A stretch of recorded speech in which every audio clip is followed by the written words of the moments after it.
근래 우리 사회에서 많이 사용하는 단어 중에 하나가 내로남불이라는 단어입니다. 저는 이 내로남불이라는 단어가 한자로 된 사자성어인 줄 알았습니다. 그런데 알고 보니까 사자성어가 아니라 우리말을 이렇게 줄인 겁니다. 내가 하면 로맨스, 남이 하면 불륜, 그래서 내로남불 줄여서 표현한 것이죠.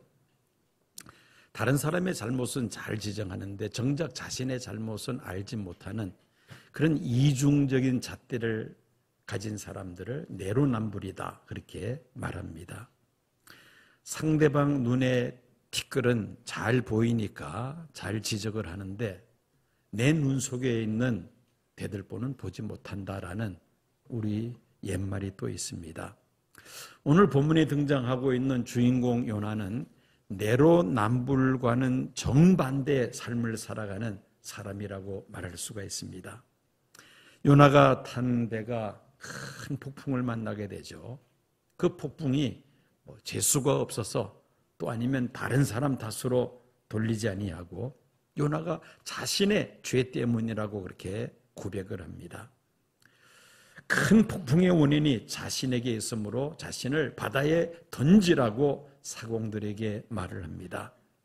비록 요나가 바다로 던져졌지만은 하나님은 큰 물고기를 준비하셔서 그 요나를 삼키게 하시고 그리고는 그 물고기 뱃속에서 사흘 동안을 요나가 철저하게 회개하죠.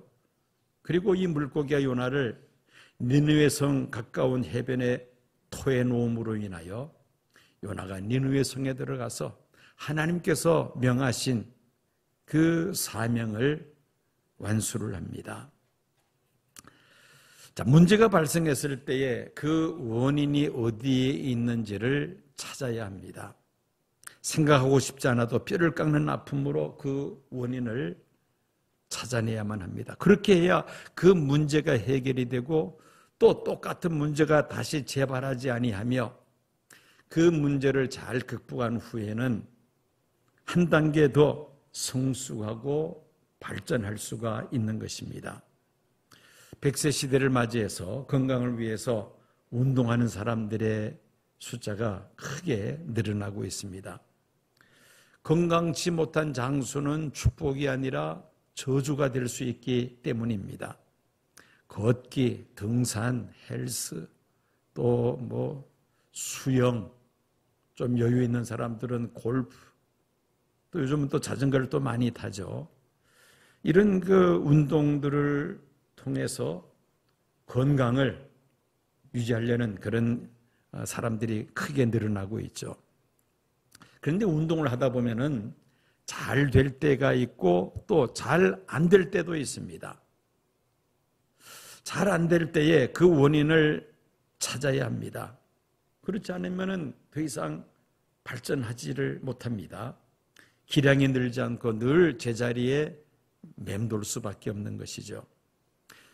운동이 잘 안 되는 원인을 예를 들어서 날씨 탓으로 돌린다든지 또 그라운드가 좋지 않아서 또 몸의 컨디션 탓으로 돌린다면은 실력이 크게 늘지 않습니다. 심지어 어떤 사람은 오늘 일진이 나빠서 옷 색깔이 이래서 그렇게 또 핑계대는 사람도 있죠. 자, 우리가 잘 안 될 때는 그 원인을 찾아야지만이 그 교정할 수가 있고 또 실력이 향상될 수가 있는 것이죠. 운동이 잘 될 때도 마찬가지입니다. 잘 되면 무엇 때문에 잘 되는지 그 원인을 찾아서 그 상태를 유지하고 발전시킨다면은 아마도 기량이 날로 향상될 수가 있을 것입니다. 저는 오래전에 이전 교회에서 이제 이 성전 건축을 할 때에 있었던 일입니다. 예배당을 새롭게 이제 신축을 하고 있었습니다. 새벽 기도 마치고 공사 현장에 가서 오늘 하루의 그 일정, 공정을 현장 소장에게 이야기를 듣고 또 현장을 살피고 기도하는 것이 매일 일과였습니다. 이제 2층 공사가 한창 진행 중에 있었습니다. 2층 철근이 뼈대가 다 올라가고 거푸집까지 다 짰습니다. 이제 레미콘을 타설하면 되는 그런 상황이었습니다. 아침에 2층 현장에 올라가서 여기저기를 돌아보는데 가운데 있어야 할 복도가 약간 옆으로 이렇게 치우쳐져 있는 그런 그 느낌을 받았습니다. 그래서 도면을 보고 또 자로 재봤더니만은 가운데 있어야 할 복도가 한쪽으로 치우친 겁니다. 목수 반장이 이제 출근을 했습니다. 그래서 목수 반장한테 이거 자세히 좀 봐라고, 이게 좀 문제가 있지 않느냐고 했더니만은 한창 동안 씩씩대면서 자를 가지고 여기저기를 재더라고요. 한참 후에 목수 반장이 제 사무실로 와서 투덜대면서 하는 말이 자가 자기를 속였다는 겁니다. 무슨 말인지 이해가 되세요? 자가 자기를 속였다. 그렇게 말하더라고요. 자기는 잘못한 것이 하나도 없는데 이 자가 잘못해서 이 철근과 거푸집을 제 위치에 세우지 못하고 옆으로 좀 치우쳐서 세웠다는 겁니다. 자, 이런 경우를 우리가 적반하장이라 그러죠. 적반하장. 아이고, 제가 잘못했습니다. 뭐 이러면 되는 건데, 투덜투덜대면서 자가 자기를 속였다고. 그러니까 뻔뻔하게 저한테 이야기를 하는데, 웃어야 될지, 화를 내야 될지 저도 한참 혼란스러웠습니다. 워낙 의외의 말을 들었기 때문에. 결국은 자 때문이 아니라 그 목수 반장의 실수로 인해서 며칠 동안 많은 인부들이 투입이 되어서 철근을 올리고 거푸집을 다 짰는데 전부 다 철거를 해체를 하고 다시 2층 공사를 해야 하는 그런 일이 있었습니다. 여러분, 문제의 원인을 바로 알아야 되죠. 자가 잘못됐는지 목수가 잘못했는지 그 원인을 알아야 될 텐데, 문제의 원인을 바로 알아야 문제를 해결할 수가 있고, 그리고 그 문제를 해결함으로 우리의 신앙은 더 성숙하고 발전하게 됩니다. 오늘 본문인 7절 말씀을 보면은 다시스를 향하고 있던 요나가 담대가 큰 폭풍을 만나 이제 파선 직전에 이르게 되었습니다. 사공들이 우리가 제비를 뽑아 이 재앙이 누구로 말미암아 온 것인지 알아보자. 이제 그러면서 제비 뽑기를 합니다.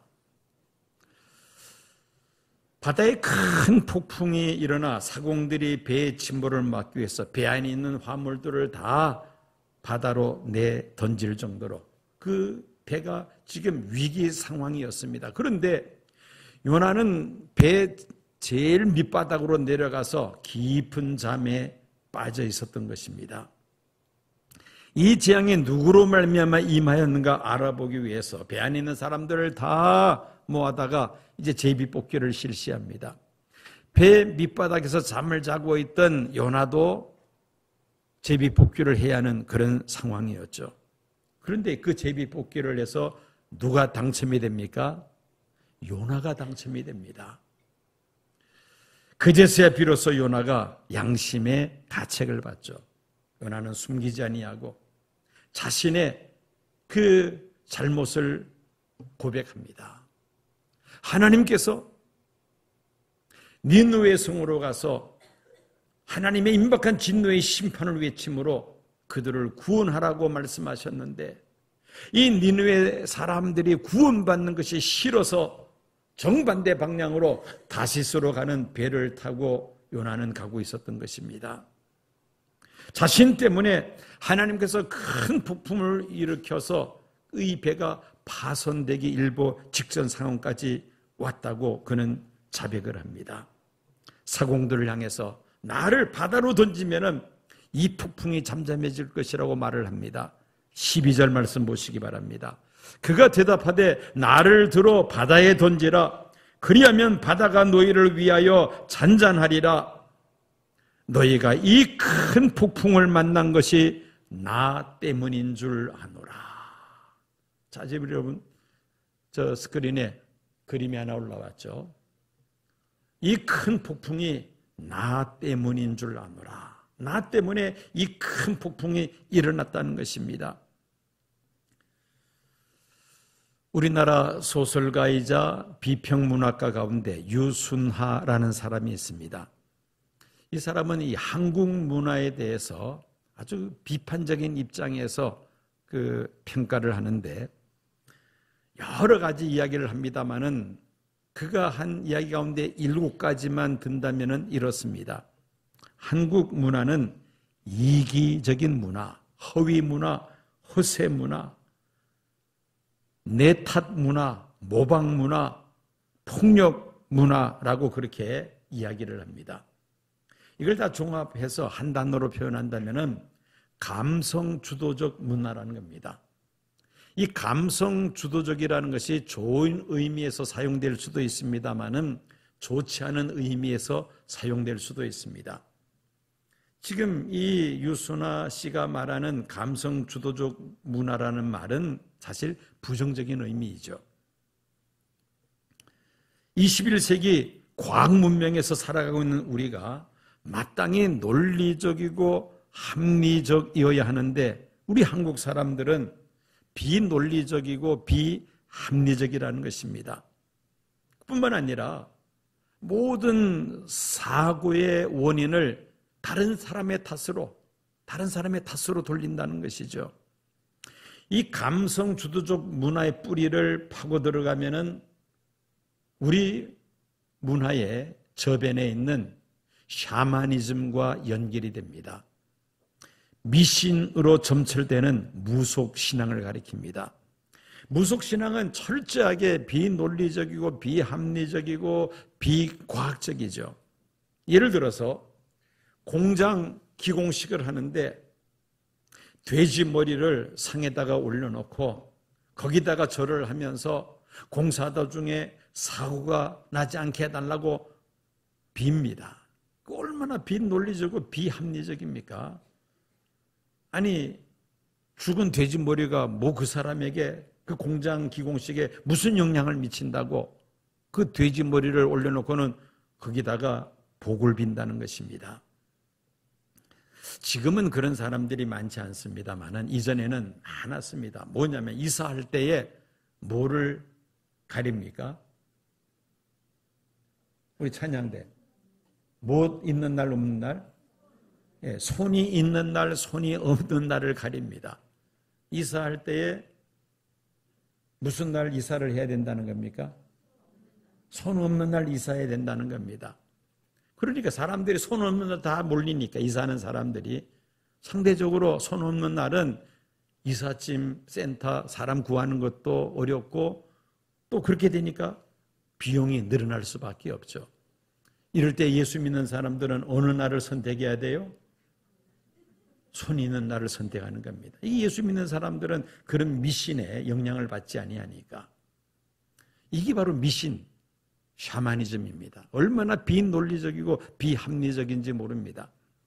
거기에 우리 한국 사람들이 쩔어 있다는 겁니다. 이게 바로 감성 주도적 문화의 부정적인 그러한 의미입니다. 미신이 만연하다 보면은 모든 재앙을 누구 탓으로 돌립니까? 귀신 탓으로 돌립니다. 나의 잘못은 찾지 않습니다. 다 귀신 탓으로 돌리죠. 그러다 보니까 더 이상 발전하지를 못합니다. 발전은커녕 퇴보할 수 없다는 것이죠. 대한민국 근대화를 위해서 박정희 대통령이 한 업적 가운데 하나가 이 무속신앙 철폐였죠. 무속신앙이 나라의 근대화를 막고 있다 해서 곳곳에 있던 굿당, 그 다음에 또 성황당 이런 것들을 다 철폐하죠. 그리고 무당들, 마을에서 신처럼 떠받들던 무당들의 역할이 현저하게 위축이 되었습니다. 이런 미신이 사라져야 우리나라가 근대화될 수 있다고 그렇게 그 당시에 판단했기 때문이죠. 그만큼 영향력이 크다는 것입니다. 그런데 이 샤머니즘의 속을 들여다보면은 모든 사건, 사고, 잘못은 다 남의 탓입니다.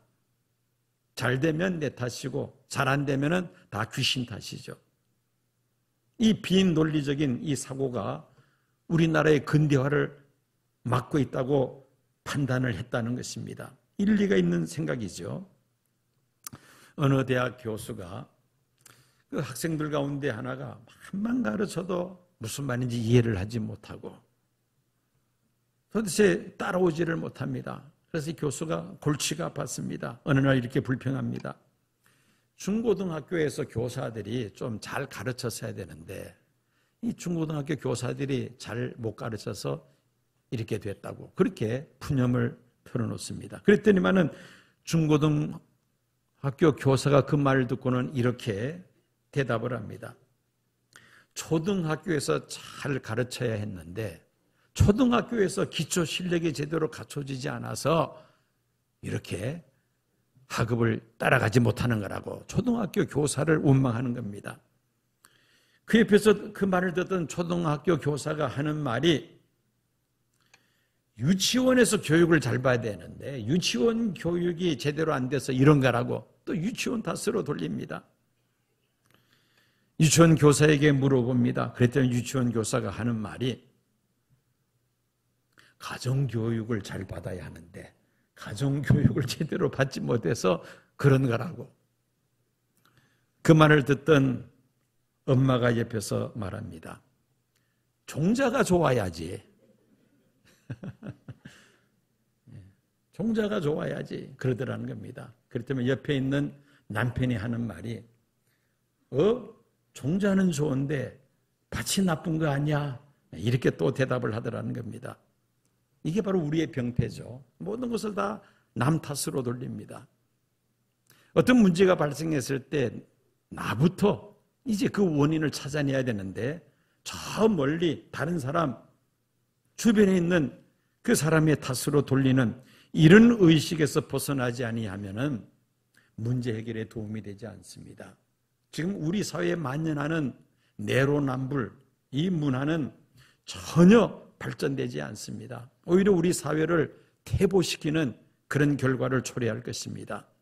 자, 오늘 본문 말씀을 보니까 요나는 그 폭풍 재난의 원인을 자신에게서 찾았습니다. 그리고 사공들에게 말합니다. 12절 나를 들어 바다에 던지라. 그리하면 바다가 너희를 위하여 잔잔하리라. 너희가 이 큰 폭풍을 만난 것이 나 때문인 줄 내가 아노라. 나 때문에 이 큰 폭풍을 만났으니 나를 바다에 던지라. 1981년 3월 30일 25살의 청년 존 힌클리라는 청년이 레이건 대통령을 향하여 총을 6발을 쏘았습니다. 다행히도 그 총알들은 다 빗나갔습니다. 이 청년은 현장에서 체포됩니다. 수사관들이 이 청년이 왜 대통령을 향하여 총을 쏘았는지 그 이유를 조사를 합니다. 이 청년의 정신 건강을 감정해 본 결과 오랫동안 우울증을 앓았다는 그 병력을 발견하게 됩니다. 그 오랫동안 앓았던 우울증이 그만 대통령을 향하여 총을 쏘게 했다는 것이죠. 레이건 대통령이 만약에 그 총알에 맞았으면 그야말로 죽을 뻔한 그런 사건이었습니다. 당연히 이 사건으로 이 청년은 교도소에 수감이 됩니다. 그리고 정신병자들을 따로 수용하는 그런 교도소에 수감 생활을 합니다. 아버지가 아들을 찾아가서 면회합니다. 초췌해진 그 아들의 모습을 보면서 아버지가 이렇게 말합니다. 미안하다. 사업한다고 바쁘게 다니면서 내가 정신병을 앓고 있다는 것조차 나는 모르고 있었어. 모든 잘못은 다 내게 있단다. 너를 이렇게 만든 사람은 바로 나야. 그는 집을 팔아서 교도소에 가까이 이사를 합니다. 그리고 매일같이 아들을 면회하면서 아들을 격려해주고 위로해줍니다. 그리고 만나는 주변 사람들이 이렇게 말을 합니다. 죄인은 아버지인 나입니다. 아들을 정신병자로 만든 것이 나입니다. 아들이 정신병에 있다는 사실조차도 내가 모르고 있었으니 이 사건의 잘못은, 이 사건의 책임은 모두 내게 있습니다. 그렇게 호소를 했다는 이야기가 있습니다. 여러분, 일상생활에서 어떤 사고가 발생하면은 그 원인을 어디에서 여러분들은 찾으려고 합니까? 우선적으로 먼저 나에게서 원인을 찾는 것이 바람직하다는 것이죠. 여러분 가정에서 남편의 집 바깥으로 도는 것이 원인이 어디 있다고 생각을 합니까? 또 아내가 가정에서 행복을 느끼지 못하는 그 원인이 어디에 있다고 생각을 하십니까? 자녀들이 가정의 마음을 붙이지 못하고 밖으로 놔두는 이유가 어디에 있다고 생각을 합니까? 그 원인을 나 아닌 다른 사람, 주변 환경에서 찾고자 한다면 문제 해결은 어려워집니다. 과거에는 문제 아들이 주로 부모 없는 자녀들에게서 많이 발생했습니다. 그러나 요즘은 조사해 보면 문제아 중에 90%는 부모들이 다 있는 그런 아이들이라고 합니다. 그럼에도 불구하고 부모들은 문제의 원인을 자꾸 다른 데서 찾으려고 합니다. 문제 해결이 점점 더 어려워지죠. 문제의 원인은 바로 배 밑바닥에 있었습니다.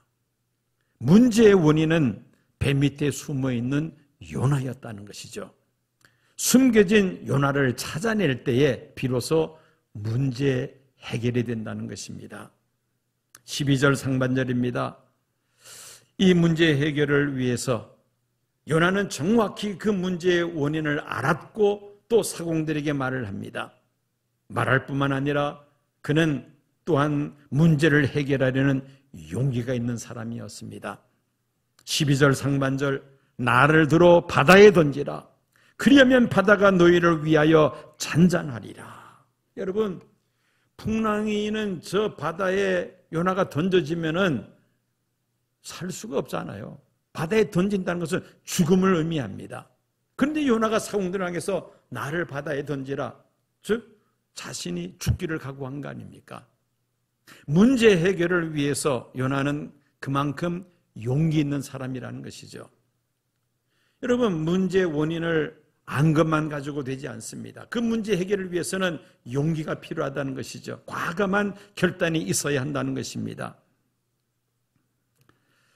우리가 요나서를 읽으면서 특별히 1장에서 사공들의 인간적인 연민의 정을 보면서 속으로 피식 웃게 되는 구절이 있는데 13절, 14절입니다. 요나가 자신 때문에 이 큰 폭풍이 일어나게 되었음을 사공들에게 소상히 설명을 하죠. 사공들은 그렇게 이해를 했음에도 불구하고 바로 요나를 바다로 던지지를 않습니다. 폭풍의 원인이 요나라는 사실을 이야기를 듣기는 들었지만은 요나가 살인죄를 지은 것도 아니고 도둑질한 것도 아니고 사기친 것도 아니고 단순히 자기가 섬기는 하나님과의 관계에서 불순종했기 때문이라는 그 말을 듣고 요나를 바다에 던질 수는 없었다는 겁니다. 외형적으로는 요나를 처벌할 수 있는 죄목은 없다는 말이죠. 요나는 자신을 바다에 던지라고 사공에게 말했습니다마는 사공은 요나를 바다에 던지지 아니하고요. 어떻게 해서라도 그 배를 육지에 닿게 하려고 안간힘을 다해서 노를 젓습니다. 13절 봅니다. 그러나 그 사람들이 노를 저 배를 육지로 돌리고자 하다가 바다가 그들을 향하여 점점 더 흉룡함으로 능히 못한지라. 우리는 이 말씀을 통해서 이 사공들이 요나를 살리려고 하는 그런 연민의 정을 우리가 엿볼 수가 있죠. 그런데 문제는 풍랑이 점점 더 거세어지고 있다는 것입니다. 14절을 보니까 마지막으로 이 사공들이 하는 게 무엇입니까? 요나의 하나님, 이스라엘의 하나님 여호와께 기도합니다.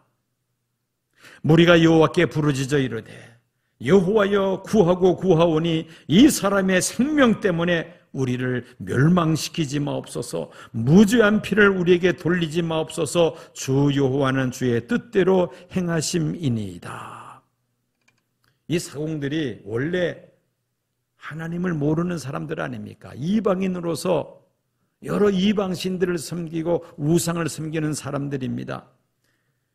그런데 요나를 통해서 이 큰 폭풍을 만난 것이 요나의 죄 때문인데, 그 요나의 죄라는 것이 하나님의 명령을 거부하고 다시스로 도망하다가 그만 이 배가 큰 폭풍을 만난 것이다.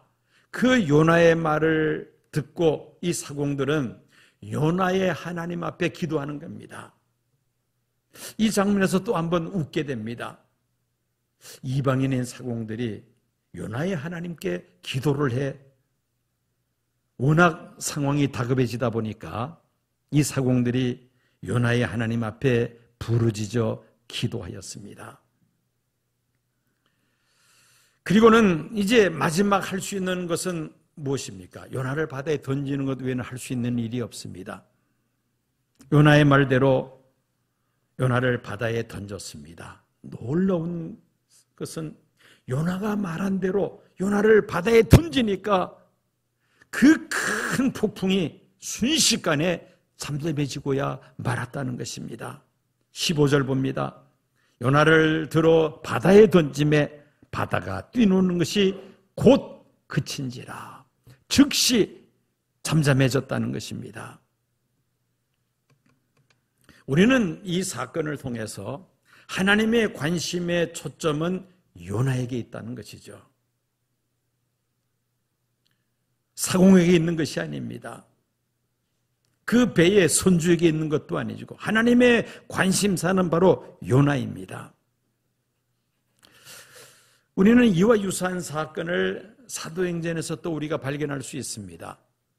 하나님은 사도 바울을 로마로 보내셔서 로마를 통하여 예수 그리스도의 복음이 전 세계로 확산되기를 원하셨죠. 그런데 이 바울이 탄 배가 그만 유라굴로 광풍에 휩싸여서 어려움을 당하게 됩니다. 사도행전 27장 24절입니다. 바울아 두려워 말라. 내가 가이사 앞에 서야 하겠고 또 하나님께서 너와 함께 행선하는 자를 다 내게 주셨다 하였으니, 이 광풍이 일주일째 계속 진행되면서 배 안에 있는 사람들은 살 소망이 완전히 끊어져 버리고 말았습니다. 그리고 음식 먹는 것도 포기해버리고 말았어요. 이는 죽음만이 그들 앞에 남아있는 상황입니다. 이때 하나님은 바울에게 말씀하시죠. 두려워 말라. 내가 가이사 앞에 서야겠고 또 하나님께서 너와 함께 행선하는 자를 다 내게 주셨다. 하나님의 관심사는 지금 바울입니다.